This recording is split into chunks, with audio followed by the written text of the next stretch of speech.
So as I mentioned in last week's video, the night before I had recorded another video entirely in which I took another Pottermore quiz, but for some reason OBS Studio or whatever thing did this made the audio record slower than the video, and so when I played it back, not only did the audio end up getting out of sync, but then also the vocal pitch of my voice was lowered quite noticeably and disturbingly. So I'm just gonna redo that now. So let's go ahead and roll the thing.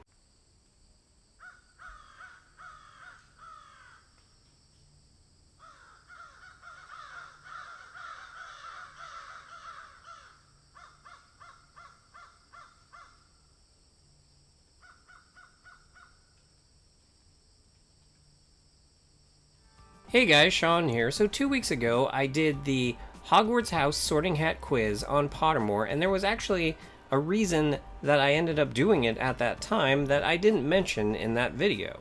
You see, Brizzy Voices, who I have mentioned many times on this channel, has a podcast called Fantastic Geeks and Where to Find Them with her best friend Tessa Netting. Every week, this podcast is about various parts of pop culture, but there is always something Harry Potter related in it. However, in the episode that I had recently listened to, they actually did the Sorting Hat quiz as well. But at the beginning of the podcast, they were like, okay, we're going to take the test and talk over all the answers, so before we do that, you should go and take the quiz yourself. So I was in the car, and I'm like, okay, I'll just move on to the next podcast, and then I'll get back to that one eventually. And so that's what I did. 2 weeks ago, I took the quiz, and then I went back and listened to the rest of the episode, and for some reason, they had about 19 more questions than I did, and I was very confused at that moment. So the way the Pottermore quiz works is there's actually 30 questions, and it'll randomly give you one, and then once you answer it, it'll randomly give you another one. And then depending on the answers that you give to those questions, eventually you'll reach a point where it's mathematically impossible to get one of the other three houses, and then it'll just give you the one that you are sorted into. At least that's how it would logically work. So how did they take a quiz with all 30 questions? Well, some intrepid Ravenclaw figured all of that out, figured out how the mechanics and everything work, figured out all the questions, figured out what the answers would give you for the totals and all this stuff. Yes, of course it was a Ravenclaw that figured all this out, and then they posted it online. So let's go ahead and take a look at that right now. So this is gotoquiz.com, where just anyone can make a quiz or a poll. And so if you see at the top here, it says, this is the Pottermore Sorting Hat test as seen in Pottermore. This has all possible questions and answers from that test for anyone that wishes to know what house they would get if they had taken the entire test. This test is written by J.K. Rowling for Pottermore. I do not own this test. That's the person that made this test. That's them basically saying they don't own this. What house belongs to which answer was discovered by the extensive research done by the very wise Ravenclaw that runs the Tumblr blog called Pottermore Analysis. So, yes, of course a Ravenclaw runs a site called Pottermore Analysis, because that, I cannot think of a more Ravenclaw thing than that sentence right there. Thank her for the help if you like. Remember to answer the questions honestly to be sorted in the house that best matches you. Now here's the thing about this quiz. When you're done taking it, it will actually show you percentages of all four houses. Like, what percentage of Gryffindor would you be? What percentage of Hufflepuff would you be? What percentage Slytherin would you be? And what percentage, what did I leave out? Ravenclaw? Ravenclaw would you be? It's funny that I left out Ravenclaw, because that's the one that I got when I ended up taking the Pottermore quiz again. So here's what we're going to do. There's 31 questions here. I've already gone through and filled in the ones that I took in the previous Pottermore video, so we don't have to go over those again. And let's see what I get if I answer all of the questions. Now, I did technically already do this, because I shot this video before, and then there was the problem with the audio, so we'll see if I can remain truthful to myself since I know the results that I got. So that's going to be interesting. So the first two are generic, your age, and your gender. Now, one of the things I do find interesting is that J.K. Rowling is considered to be like one of the most liberal people on the planet, and she made this quiz, and there's only two genders, and I find that very fascinating. I would figure that someone like J.K. Rowling would have at least like male, female, or other, but no, it's just male and female. Alright, which of the following would you most hate people to call you? Ordinary, ignorant, cowardly, selfish. So one of the interesting things about this quiz is that when there's questions that have only 4 answers, you instantly see that there's one answer specifically made for each of the houses. So for this question, as an example, which of the following would you most hate people to call you? Ordinary, that is obviously Slytherin, because Slytherins do not want to be considered ordinary. They want to be considered powerful. Ignorant, that is obviously Ravenclaw, because they care about wisdom above all else. Cowardly, that is Gryffindor, because they're all about bravery. And then selfish, that's 100% Hufflepuff, because they're all about loyalty. So knowing that, I have to put all that out of my mind and then answer this question honestly, because if I answer it trying to skew it towards what I want, because I want to end this quiz with Ravenclaw, obviously, because that's what I wanted when I took the Pottermore quiz on the Pottermore website. But in order for me to be truthful and honest, I have to put all of that out of my mind, because I could easily just go through this thing and get like 100% Ravenclaw knowing these things, but I'm going to try and answer it truthfully and honestly. And truthfully and honestly, I cannot actually remember which of the 4 I picked last time. Now, all that being said, I'm still going to go with ignorant. After you have died, what would you most like people to do when they hear your name? Miss you but smile? Ask for more stories about your adventures? Think with admiration of your achievements? I don't care what people think of me after I'm dead. It's what they think of me while I'm alive that counts. So again, this is a 4-answer question, and again, you can instantly tell which is which. Miss you but smile, that's Hufflepuff. Ask for more stories about your adventures, that's Gryffindor. Think with admiration of your achievements, that's Ravenclaw. And then I don't care what people think, that is obviously Slytherin. But I'm going to go with Miss you but smile. So see, knowing that Ravenclaw would be the 3rd one, I still went with the 1st one. How would you like to be known to history? Here we go again. The wise, aka Ravenclaw. The good, aka Hufflepuff. The bold, aka Gryffindor. The great, aka Slytherin. Now, again, I know the wise is the Ravenclaw answer, but I'm going to go with the good. You enter an enchanted garden. What would you be most curious to examine first? The silver-leafed tree bearing golden apples, the fat red toadstools that appear to be talking to each other, the bubbling pool, in the depths of which something luminous is swirling, the statue of an old wizard with a strangely twinkling eye. Okay, so you don't trust golden apples from trees. That's a tale as old as time. Living statue, I mean, there's so many more interesting things in this enchanted garden. Why would you go to that? So there's living toadstools, and then a bubbling pool with something lighting up in the middle of it. So why would you not go for the living toadstools? What kind of instrument most pleases your ear? Violin, drums, piano, trumpet. So considering how obsessive I have become in the last 3 or 4 years with Lindsay Sterling, I obviously have to pick violin, because yeah, I say obsessive, but I mean like in a good way, not in a creepy way, if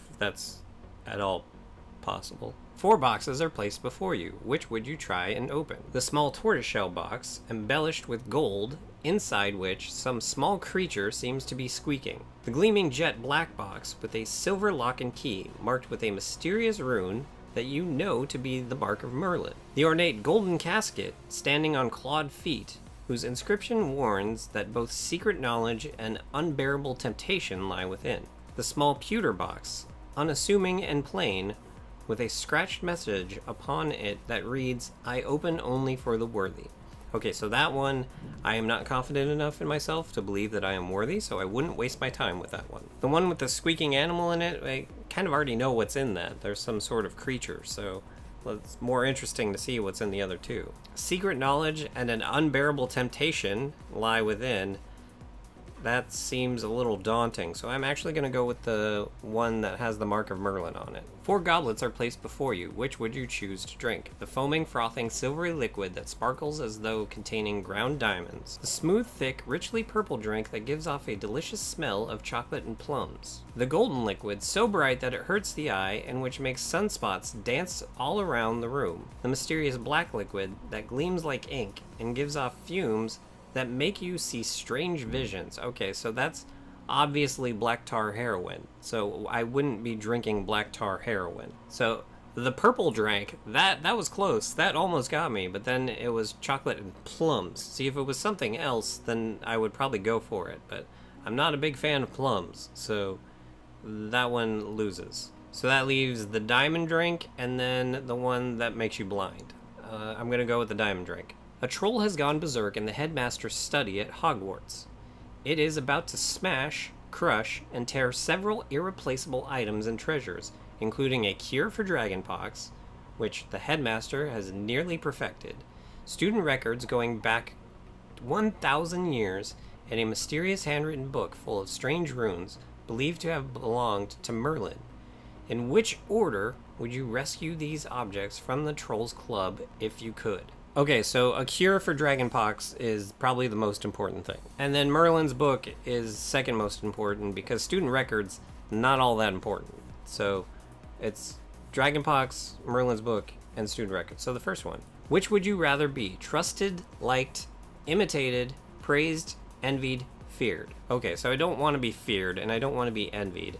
I don't necessarily want to be imitated. And being praised, I'm very bad at being praised.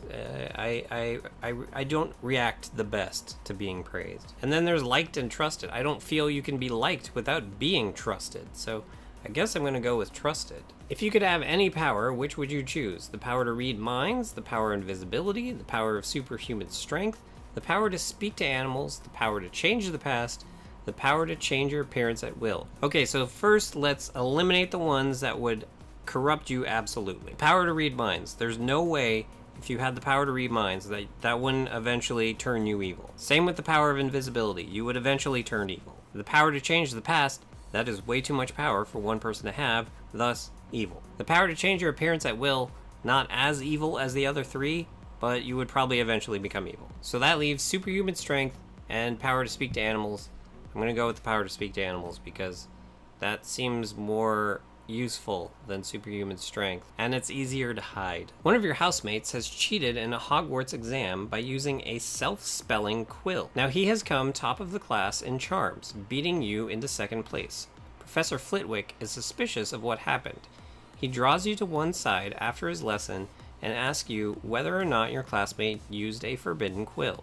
What do you do? Lie and say that you don't know, but hope that somebody else tells Professor Flitwick the truth. Tell Professor Flitwick that he ought to ask your classmate, and resolve to tell your classmate that if he doesn't tell the truth, you will. Tell Professor Flitwick the truth. If your classmate is prepared to win by cheating, he deserves to be found out. Also, as you are both in the same house, any points he loses will be regained by you for coming first in his place. You would not wait to be asked to tell Professor Flitwick the truth. If you knew that somebody was using a forbidden quill, you would tell the teacher before the exam started. I'm going to go with the second one, and I'm not going to go into the details as to why, because that'll take too long. You and 2 friends need to cross a bridge guarded by a river troll who insists on fighting one of you before he will let all of you pass. Do you attempt to confuse the troll into letting all 3 of you pass without fighting? Suggest drawing lots to decide which of you will fight? Suggest that all 3 of you should fight without telling the troll? Volunteer to fight. So looking at this, if you go one-on-one with a river troll and you're a student at Hogwarts, you're going to die. So that is a terrible plan for the second one and the fourth one here. If you have any chance of surviving a fight with a river troll, it would be the third one. However, I would go with the first one. Which road tempts you most? The wide, sunny, grassy lane, the narrow, dark, lantern-lit alley, the twisting, leaf-strewn path through woods, the cobbled stone lined with ancient buildings. So of these 4 choices, I wouldn't choose the alley because that seems dangerous, and I wouldn't choose the woods because that seems dangerous. The wide, open, sunny, grassy lane, that just seems kind of boring compared to the potential ancient buildings and cobbled streets of history, whatever. The fourth one. Which nightmare would frighten you most? Standing on top of something very high and realizing suddenly that there are no hand or footholds, nor any barrier to stop you falling. An eye at the keyhole of the dark windowless room in which you are locked. Waking up to find that neither your friends nor your family have any idea who you are. Being forced to speak in such a silly voice that hardly anyone can understand you, and everyone laughs at you. So, if you look at my video number 3, I think it is, which is titled Body Dysmorphia, I'll where am I pointing? I'll put a card up there to you can go check it out. I talked about the fact that when I was growing up, I would often be asked by other terrible children, because children are terrible. They would often say things to me like, "Did you just suck down some helium?" and stuff like that, and how oftentimes when talking to telemarketers or people at drive-thrus, they will often call me ma'am and stuff. So that fourth one there, that doesn't really affect me because I've kind of lived through that. That was a really long way to go to say not the fourth one. I'm not necessarily that afraid of heights, so get rid of that one. And then the second one is like, so am I supposed to be afraid of the eye in the keyhole as opposed to being locked in a dark windowless room? Because that seems to be the more scary part. But for the purposes of this question, it says the eye at the keyhole, which is not as terrifying as waking up and nobody knows who I am. I'm not saying that like if I woke up and no one knows me, that's I must be known by everybody. No, I'm saying that.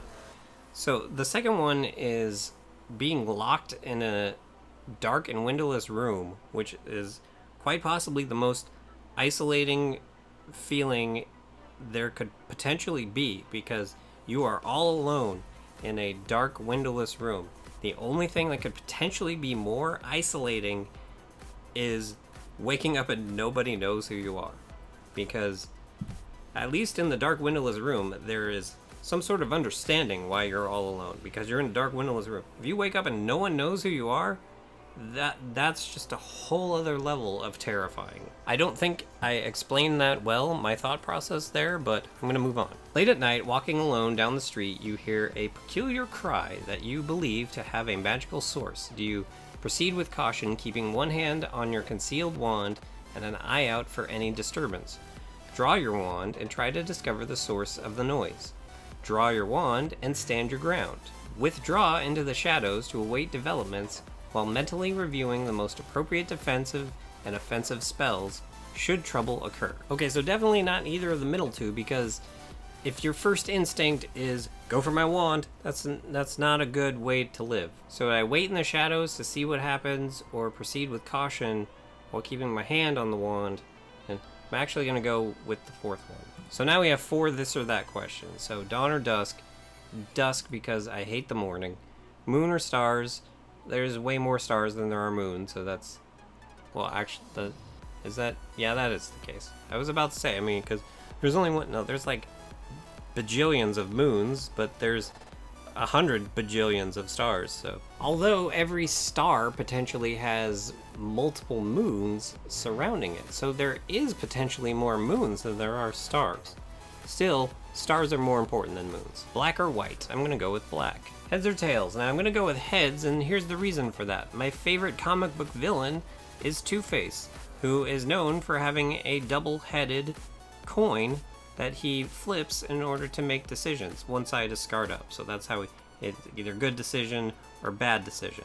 So it has heads on both sides, so it's always going to be heads regardless, but it's good heads or bad heads. That's why I chose heads. Probably way too much thought put into that question. So let's go ahead and submit the answers. And I got 77% Ravenclaw, but if you look, that is not very far behind with the Hufflepuff there. So 64% for Hufflepuff. And shockingly, Gryffindor is 36%. So how is it that I ever got Gryffindor before? Because you would think that I would have gotten Ravenclaw or Hufflepuff, but somehow when I took the Pottermore quiz years ago, I got Gryffindor. So I don't know if I've changed that much since then or what have you, but that's pretty crazy. Another interesting thing is that this Spectrum ad just played on my video, and I don't necessarily know that I like that, but whatever. I mean, I'm not getting paid for any of these ads because they're on the website. They're not technically in my video. Although I do recommend going to Squarespace if you want to make a website, because my website is made on Squarespace. You can check it out, shabraven.com, ShaBeRaven.com. Oh man, here's a lifespan quiz. I don't really want to take that. That sounds terrifying. So there you have it, the full Pottermore quiz, all 31 questions, although technically it's 29, I believe, because there are 2 questions that have more than 6 answers in them. And see, the way that this site works is you can only have 6 answers. So the way that they did it is they put 5 of the answers and then none of these, and then the other 2 answers, or however many answers, and then that was... Although, you know, as I'm sitting here thinking about this, they didn't have the question about what type of animal would you take with you. So it's actually missing one of the questions that I got when I took the actual Pottermore quiz on the website. So now I don't know what to believe. But what I do know for sure is that I got Ravenclaw on both of these tests now. So that's all that really matters. Anyway, let me know in the comments down below if you took this quiz. I will link to it in the doobly-doo, and what you got on the results of the quiz. Feel free to tell me the percentages that you got and all that, or whatever you want. Just, if you want to leave a comment, leave a comment. I always answer the comments when they're left, because there's so few of them, and I get notifications of them, because I'm at that point in my YouTube career that I can do that. Now, if I got tens of thousands of comments each video, I would not do that, because that is insane. But I digress. While you're down there, if you like this video, go ahead and hit the like button, and if you'd like to see more of the crazy crap that goes on around here, go ahead and hit the subscribe button, and if you'd like to help support the crazy crap that goes on around here, go ahead and hit up my Patreon, and with that, have a good however long it is until you watch my next video.